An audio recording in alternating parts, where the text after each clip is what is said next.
All right, gather round because this one sticks with you. It's about a dorm room at Crestwood University, room 313. Specifically, it's about the top bunk of the bed in the corner.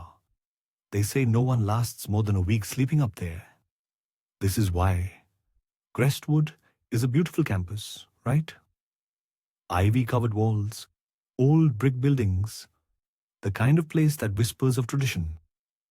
But some traditions are better left buried. I heard this story from my buddy Mark.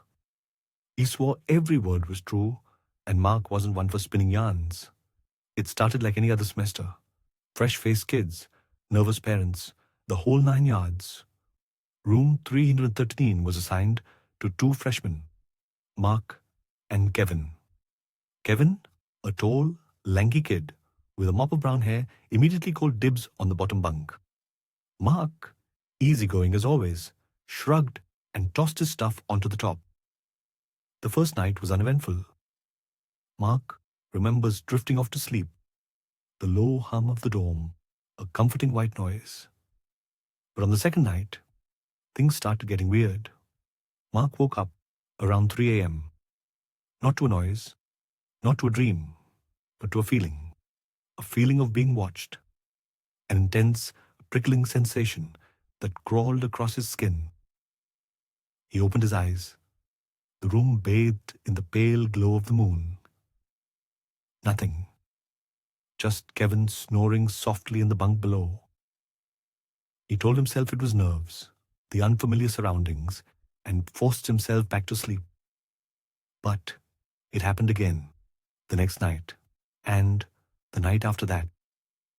Each time, the feeling intensified. It was like something was breathing down his neck, a cold, heavy presence that suffocated him.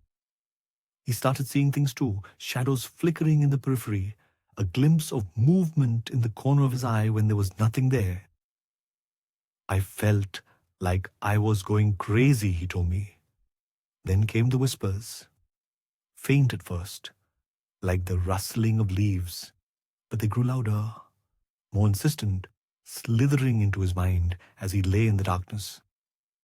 He couldn't make out what they were saying, but they were laced with malice, with a deep-seated anger that chilled him to the bone.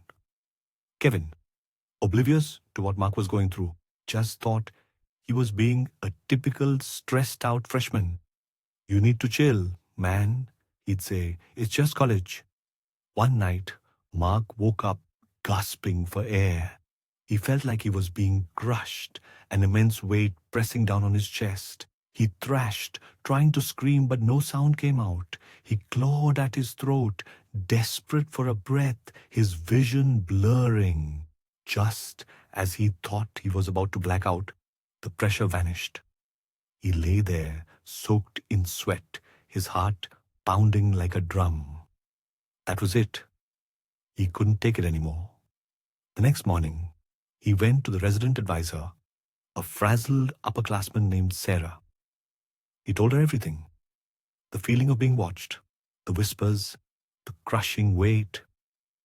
Sarah, to her credit, didn't dismiss him outright. She'd heard stories about room 313, rumors whispered among the students, tales of a tragedy, a death in that very room decades ago. Legend had it that a student, driven to despair by the pressures of school, had taken his own life in that top bunk. They said his spirit remained, trapped between worlds, forever reliving his final moments. "Some places just hold on to things," Sarah said, her voice low. "Energy, trauma, they can linger." Sarah arranged for Mark to switch rooms. He packed his bags, a sense of relief washing over him as he walked out of room 313, leaving Kevin snoring peacefully below. He thought he was done with it, that he could finally get some sleep. He was wrong. The next day, Kevin came to find him, his face pale and drawn. "I don't know what you experienced in that bed, man," he said, his voice trembling. "But last night was hell." Kevin recounted the same things Mark had described. The feeling of being watched, the whispers, the crushing weight. It only lasted one night in that cursed bunk. The room remained empty for the rest of the semester. Word spread like wildfire, students avoiding room 313 like the plague. It became a legend, a cautionary tale whispered in hushed tones in the dorm hallways.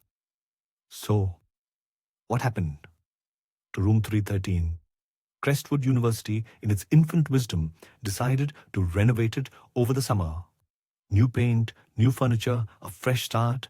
They even blessed the room, hoping to cleanse it of whatever darkness lingered there. The following semester, 2 unsuspecting freshmen were assigned to the room. And guess what? The same thing happened. The feeling, the whispers, the weight. It all came back. One of the students, a girl named Emily, started sleepwalking, muttering things in a language no one recognized. After a week, they both transferred out, terrified. To this day, room 313 remains empty. They use it for storage now. A dusty, forgotten space filled with broken chairs and discarded textbooks. But even now, if you stand outside the door late at night, you can sometimes hear the whispers, faint, chilling, and utterly terrifying. Some say the bed is still there, tucked away in the corner, waiting for its next victim. They say the student is still there too, trapped, angry, and alone, forever reliving his final moments. So, the next time you're settling into a new place, remember the story of room 313. Pay attention to the feeling in the air, the shadows in the corner, the whispers in the night, because sometimes the things we can't see are the most dangerous. Some places just hold on to things. Remember that, because you never know what lurks in the shadows.